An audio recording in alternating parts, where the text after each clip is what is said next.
disseram uma vez que quando o trabalho exige, a gente é chamado, né? Me chamaram, então aqui estou. Com certeza precisava vir, né? Eu agradeço a oportunidade. Vocês já notaram, não sei se acontece isso com vocês, comigo acontece muito. Quando a gente tem algum problema, a primeira coisa que passa na nossa cabeça é: ai meu Deus, né?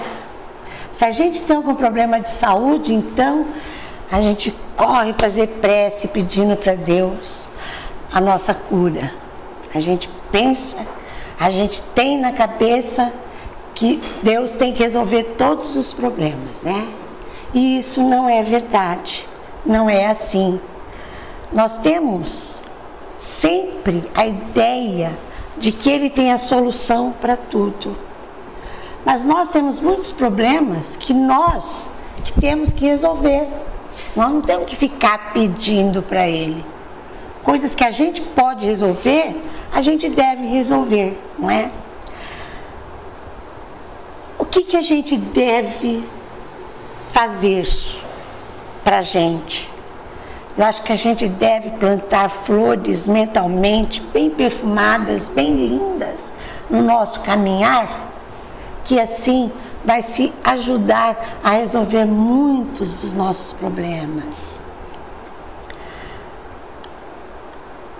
Nós devemos pensar que devemos pedir a Ele as coisas mais importantes, as coisas bem importantes, porque coisas que a gente pode resolver, vamos tentar resolver sem ter que levar a eles, né?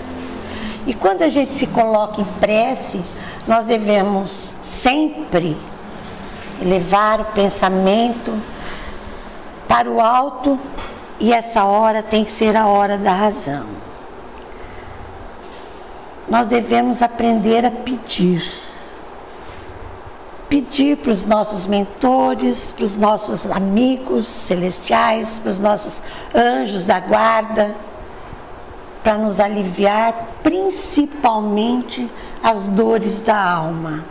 No Evangelho segundo o Espiritismo, no capítulo 8, o número 20, nos diz o seguinte: que quando estivermos aflitos, devemos olhar para o céu e dizer do fundo do coração: meu Pai, curai-me, mas faça com que a minha alma seja curada antes da enfermidade do meu corpo. Castigue minha carne, se for necessário, para que minha alma chegue até o Senhor com a brancura que possuía quando saía das suas mãos. Pensando e vendo este capítulo, eu me recordei de uma história. E o meu negócio sempre foi contar histórias, né? Sempre vim aqui para contar uma história.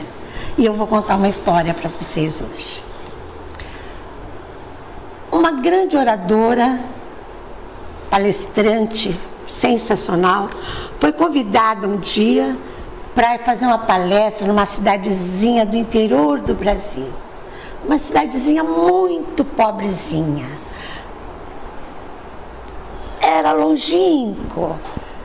Lá chegando, 2 quadras antes, 2 quarteirões antes de chegar, o carro teve que parar porque estava chovendo muito e a rua era tão lamacenta e íngreme que o carro não subia. E ela e as pessoas que foram levá-la tiveram que ir caminhando, se atolando ela mesma, quase que perde o sapato ali naquele barro. Mas uma coisa lhe chamou a atenção quando ela chegou na porta da casa espírita, onde ela ia fazer a palestra. Tinha diversos baldes d'água na porta. E ela ficou olhando aqueles baldes d'água. Aí ela viu que as pessoas chegavam e lavavam os pés, porque estava um tanto barro. E entravam. Quando ela entrou, mais uma surpresa. Não tinha cadeiras, só tinha uma cadeira. E o presidente da casa, aquela casa muito simples, olhou e falou: essa cadeira é para a senhora. E todo mundo chegava, lavava os pés e ia se ajeitando pelo chão. Nisso entrou um senhor que lhe chamou a atenção. Um homem alto, magro, de idade não definida, aparentemente muito judiado, mas tinha os olhos azuis, lindos e brilhantes. E ele chegou, se lavou os pés ali e depois deu a mão para uma senhora do mesmo tipo dele, também sem idade definida. E ela lavou os pés, e ela já foi se ajeitando ali no chão, e ele deu a mão para uma menina, moça, aparentemente uns 15 anos tinha a menina, e depois para outra criança, para outra. E a oradora ficou olhando e contou, eram 15 crianças. E eles sentaram todos assim, jeitosinho, um do lado do outro. E ela, a oradora, prestou atenção que ele estava prestando atenção nela, mas tinha um olhar carinhoso para toda a família, para todas as pessoas. E ela fez a palestra dela, conversou. Quando terminou a palestra, esse senhor chegou até ela e disse para ela: olha, eu gostaria de conversar com a senhora. Gostaria de lhe contar a minha história e lhe fazer algumas perguntas, porque quem sabe a senhora me ajudaria a resolver alguns problemas que eu tenho. Ela falou: pois não, sabe, eu gosto muito de histórias, todas as minhas palestras eu conto histórias, então se a sua história for boa eu vou contar também nas minhas palestras. Só lhe prometo uma coisa, nunca vou revelar o seu nome. Ela falou: pois não. Aí sentaram-se num canto e ele falou: gostaria de lhe contar a minha história, a minha vida. Ela falou: eu estou toda ouvidos. E ele então narrou o seguinte: nasci numa família muito rica. Era uma criança assim muito saudável, muito tranquila, mas eu queria ser médico. Já desde pequenininha as minhas brincadeiras era fazer consultas para todo mundo, receitar remedinhos, e assim eu tive uma infância muito feliz. Quando chegou a época de escola, eu tinha uma certeza. Eu tinha que estudar, e estudar muito, para chegar aonde eu queria. E assim eu fui vivendo, estudando, fui para a faculdade, estudando, e me formei médico. Quando eu me formei médico, eu tive uma conversa com Deus. Falei para ele: Deus, eu agora estou formado. Vou fazer residência, vou fazer pós-graduação e vou fazer uma especialização. E a minha especialização será salvar vidas. Eu vou salvar vidas. O senhor não precisa mandar a morte para mim, porque eu vou salvar vidas. E assim eu fiz. Fiz a residência, fiz pós-graduação e me especializei. E fui salvar vidas. Eu vivia salvando vidas. No hospital em que eu trabalhava, conheci uma linda enfermeira. Me apaixonei. Pela primeira vez eu me apaixonei. Nos casamos. Éramos felizes e eu continuava salvando vidas e ela me ajudando. Um dia eu ia trabalhar mais cedo e ela chegaria um pouco mais tarde. Ela me comunicou por telefone que aquele dia ela não iria no serviço. Eu cheguei em casa, muito preocupada, o que aconteceu? E ela me disse que estava grávida. Nós estávamos reflorescendo. A felicidade estava chegando maior ainda no meu lar. Aquela noite eu tive outra conversa com Deus. Agradeci a Ele todos os momentos de alegria que eu tinha. Agradeci o meu lar, agradeci pela minha esposa, agradeci por continuar ali e reafirmei o pacto que eu tinha feito com ele. Eu vou continuar salvando vidas. E assim continuei. Daí uns tempos ela nasceu. Linda, linda, aqueles cabelinhos pretos, aqueles olhos jabuticaba que brilhavam.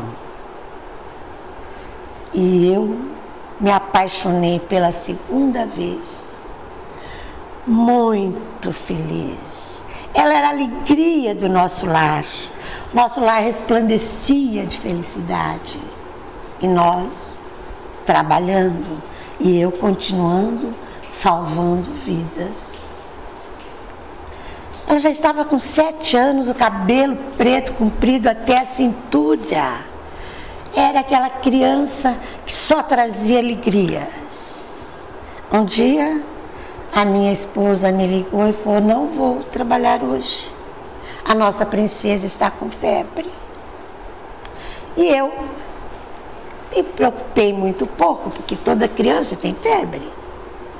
Quando eu cheguei à noite, ela ainda estava com febre.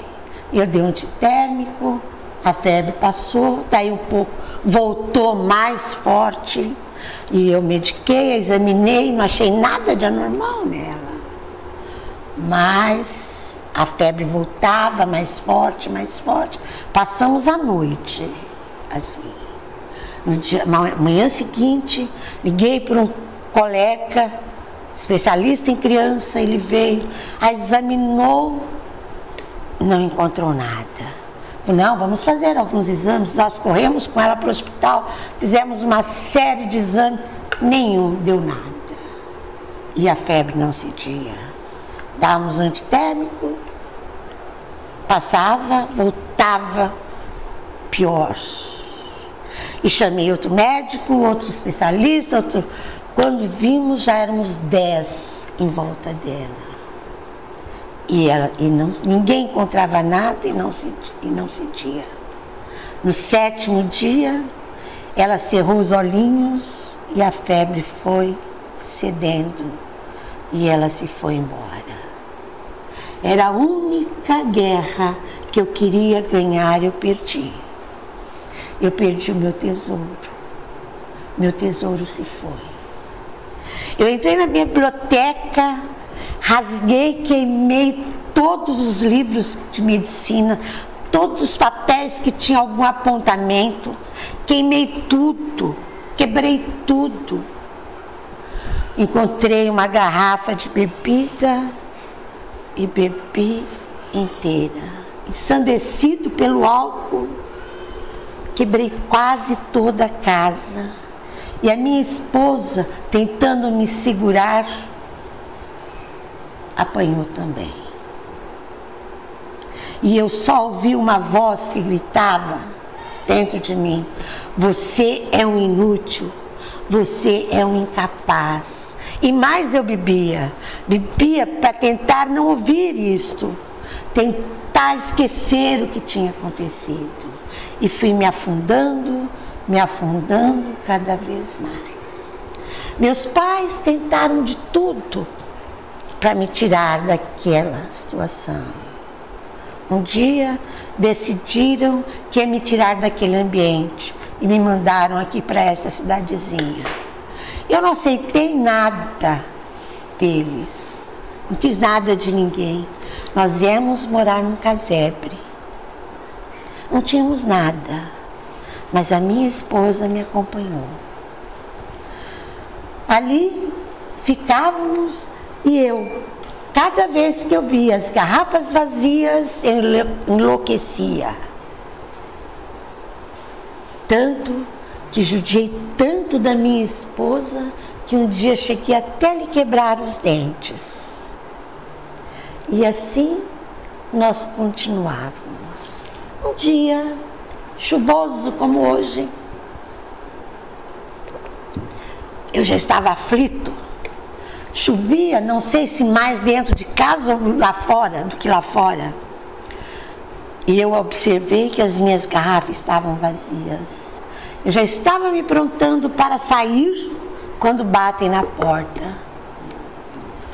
Eu abro a porta, uma senhorinha já idosa.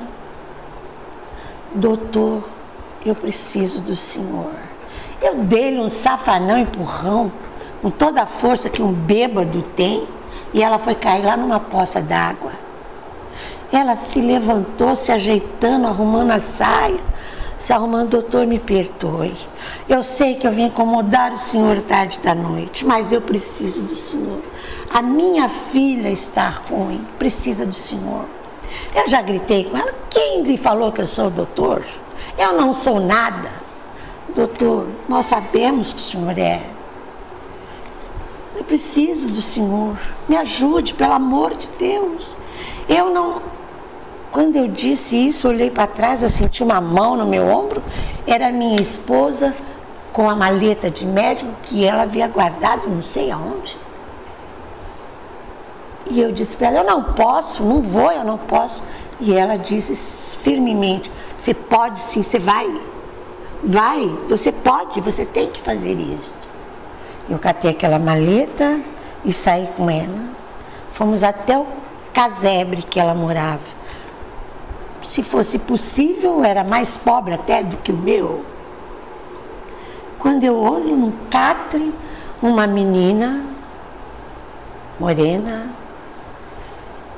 de cabelos pretos, compridos, aqueles olhos brilhantes, aquela tez morena, mas vermelhada pela febre.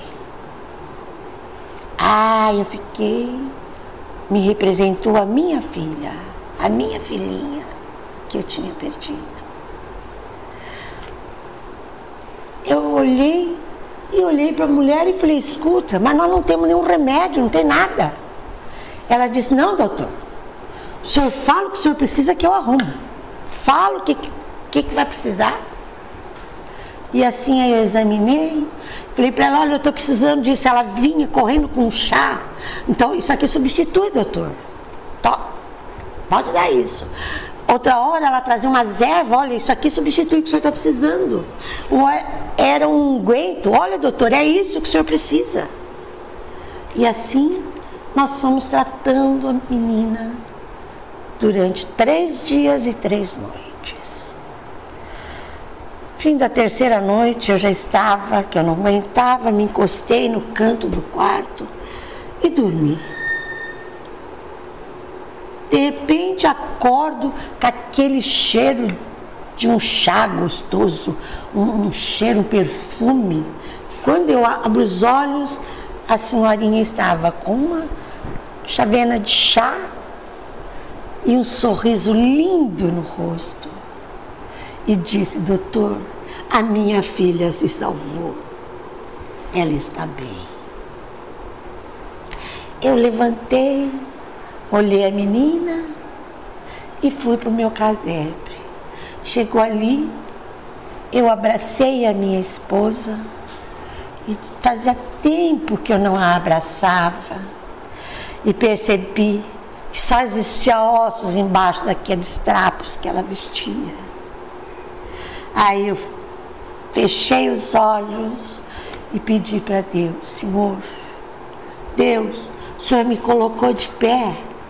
Me ajude agora para me manter de pé. E prometi para mim mesmo que eu iria recompensar a minha esposa de todo o sofrimento a partir dali. No dia seguinte, a senhorinha veio na minha casa. E aí eu perguntei para ela, escuta, por que a senhora me chamou? A senhora tinha todos os remédios. Ela disse, doutor, eu tinha, mas eu não sabia para que era. Quem sabia era o senhor. A partir daquele dia, nós começamos, eu e ela, a curar todas as pessoas que precisavam. Todo mundo que vinha, a gente curava, a gente tratava. Eu fui aprendendo com ela a arte de ver as plantas. Eu fui aprendendo a conhecer as plantas. Eu fui aprendendo a plantar. Eu fui aprendendo a colher, a fazer um unguento, qual que era próprio para o chá. Eu fui aprendendo, aquela mulher era divina. Aquela mulher era especial. E a gente recebia os pagamentos, era uma hora um frango, era outra hora era uma raiz de mandioca, outra hora era uma abóbora, e assim nós íamos vivendo. Só que quando eu ia para cidadezinha, porque eu pegava a rua, então aí eu escutava, era o melhor pagamento que eu tinha. Bom dia, doutor. Boa tarde, doutor. Olá, doutor. Como vai, doutor? E eu sorria e pensava eu, doutor, olhava para os meus calcanhar achados, para o meu chinelo de dedo, mas eu era doutor, eu sou doutor de toda essa região. Agora a senhora não sabe o que é ter dor na alma. Eu tinha uma dor na alma. A dor da alma é a pior dor que existe. É a dor que queima e não destrói. É a dor que arde. É a dor que machuca, mas não destrói a gente. A gente continua sofrendo. E eu vivi essa dor muito tempo. Aí a oradora olha para ele e pergunta: e agora? A senhora ainda tem essa dor? Eu falo: não. A senhora sabe que acabou, eu não tenho mais dor na alma. Eu nunca tive doença nenhuma. Eu nunca tive dor física nenhuma. E agora eu não tenho mais dor. O senhor é feliz? Ah, eu sou muito feliz aqui. Mas um dia, essa menina que nós curamos lá, ela frequentava a nossa casa, ela era a luz da nossa casa. Um dia ela chega correndo e fala para mim: doutor, corre que a minha mãe precisa de ti. Corre que minha mãe não está bem. E eu corri para lá. A hora que eu cheguei, eu olhei, eu sabia que não tinha mais nada a fazer. E ela também sabia que já estava no fim. Aí ela me disse: doutor, eu queria tanto lhe pagar por tudo o bem que o senhor já fez aqui e por todo o bem que o senhor faz aqui para nós. Mas o senhor sabe, eu não tenho nada. Mas então, doutor, eu estou indo embora. Eu quero lhe deixar um presente, que é muito importante para mim esse presente. Esse presente foi meu pai que me deu. E ela pega e me apresenta um livro, bem velho, todo sujo, já sem capa. Eu peguei aquele livro, abri e ainda consegui, que seria uma contracapa escrito: o Evangelho segundo o Espiritismo. E ela me disse assim: olha, doutor, quando meu pai me deu esse livro, ele me disse o seguinte: qualquer problema que você tiver, pensa e pega esse livro, leva no peito, que o problema vai ser resolvido. E olha, doutor, o senhor sabe, eu não sei ler, mas todos os problemas que eu tive, eu vinha, segurava ele no peito e fazia uma prece bem sentida e falava: me ajuda. Sempre tive solução. Então eu quero que fique para o senhor, que o senhor segure também ele no peito, para que os seus problemas todos os problemas vão ter solução. Eu peguei o livro e segurei. E ela me disse: tem um outro presente para o senhor. Este é muito mais valioso, doutor. O senhor sabe, eu sou sozinha, então a minha filha vai ficar para o senhor. O senhor agora vai ter uma filha. Cuide dela, doutor. Depois que a minha amiga se foi, eu voltei para casa com um presente do lado do peito e outro embaixo do braço. Essa é a minha filha ali, a mais velha. E aí, a senhora não imagina que Deus começou a brincar comigo. De repente me mandou mais uma filha, depois mais outra, outro, já são 15. E eu pergunto para ele: Senhor, o que o Senhor está preparando para mim? Eu não mereço toda essa felicidade. Eu não mereço tudo isso. E o Senhor fazendo isso, o Senhor deve estar preparando alguma coisa para mim. Hoje eu já tenho 15 filhos. Nenhum de sangue. A única que tive é aquela que partiu. E a pergunta que eu queria fazer para a senhora: será que não é minha filha que voltou para me tirar do vício, para me trazer para a realidade da vida? A palestrante olhou e falou: não sei lhe dizer, só Deus saberia. Mas eu quero lhe perguntar uma coisa: o senhor é feliz? Ah, eu sou muito feliz. Graças a Deus, eu sou muito feliz aqui. Nós somos felizes. Tanto que meus pais queriam que eu voltasse lá para a nossa cidade. Eu falei: não, eu vou brotar aqui nesta terra e vou pedir muito para que me seja permitido renascer filho de um pobre morador aqui, para mim continuar aprendendo a amar. A oradora disse: o senhor já aprendeu a amar e aprendeu a ser amado. Porque essas pessoas que falam com o senhor na rua, que lhe dizem: obrigado, doutor, como vai, doutor? Essas pessoas lhe amam. O senhor aprendeu a amar. E amar é fácil quando a gente ama com o coração. Aí deu-lhe um abraço e depois deu um abraço na esposa. E a esposa ainda falou no ouvido dela, falou: eu amo tanto meu marido, que seria capaz até de dar a minha vida por ele. A oradora foi embora, mas continuou em contato com eles. Ele, passado algum tempo, ele criou todos os filhos, deu grande educação a todos e disse que já um filho, o último contato que ela teve com ele, já tinha um filho médico que já estava atendendo, fazendo o trabalho dele, porque ele já estava com idade avançada e não podia mais trabalhar. Ela diz o seguinte, que o verdadeiro amigo é aquele que envolve em vibrações de amor. E ele conseguiu ser envolvido em vibrações de amor. Os filhos cresceram e a esposa e ele, com todo carinho, prepararam todos para o futuro.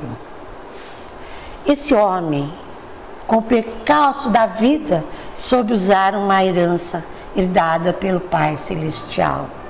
Aprendeu que não deve brigar com Deus, mas se aliar a Ele. Ele aprendeu a amar. E amar não faz chantagem. Quem ama não faz chantagem. Quem ama não faz sofrer.